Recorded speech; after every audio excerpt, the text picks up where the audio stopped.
চুলকানি না, এই যে আমি নেতা পাইলে প্রেম করতে যাইবো, আমার এই যে আমার এই দোকানটা আমি দিছি, এখানে এসে ছাত্রলীগের পোলাপান এসে আমার দোকানে আড্ডা দিচ্ছে, আমি যাই নাই আড্ডা দিতে। ওকে, ছাত্রদল আছে কি আপনি? আশেপাশে সবাই, এই যে আমার যে আশেপাশে দোকানদার সেও জানে বা কিছু, যখন থেকে আমি দোকান দিচ্ছি ওরা এসে এখানে আমার এখানে আড্ডা দিত।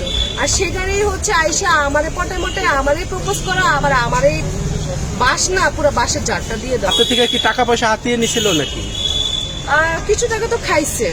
কিরকম টাকা নিছিল? যেমন হচ্ছে সে যখন পালিয়ে আছে তখন হচ্ছে আমাকে বলছে যে আমাকে কিছু টাকা দাও আপাতত, আমি একটু মানে হচ্ছে আমি তোমাকে পরে দিয়ে দিব, পরে আর ব্যাক করে না। আমার কাছে প্রুফও আছে এবং আরেকটা নাম্বার থেকেও আমি টাকা পাঠাইছি। কিসের মাধ্যমে টাকাগুলো দিলেন ছাত্রলীগের নেতাকে? বিকাশের মাধ্যমে টাকা পাঠাইছি।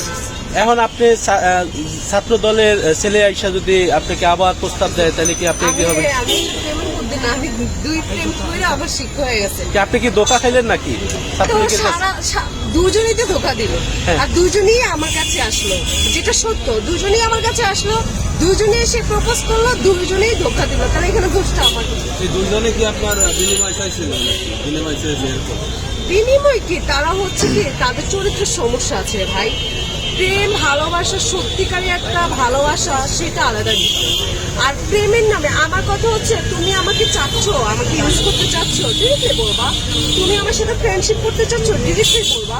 কিন্তু তুমি প্রেমের ইয়ে দিয়ে, প্রলোভন দিয়ে তুমি একটা মেয়ের সাথে বিয়ে প্রলোভন, প্রেম ভালোবাসা করবে, বিয়ে করবে, এমন প্রলোভন দেখিয়ে তার সাথে এই ধরনের দুই নম্বরই করা বা তার সাথে বেড়ে যাওয়া, এটা কি কোনো পুরুষ মানুষের মানে উচিত কিনা? আমার দোষ না। আচ্ছা শোনো, আপনি কি সংসার জীবনে পা রাখবেন বা ঘর সংসার করবেন? আমার কোনো এসবের প্রতি এখন কোনো পরিকল্পনা নাই ভবিষ্যতে?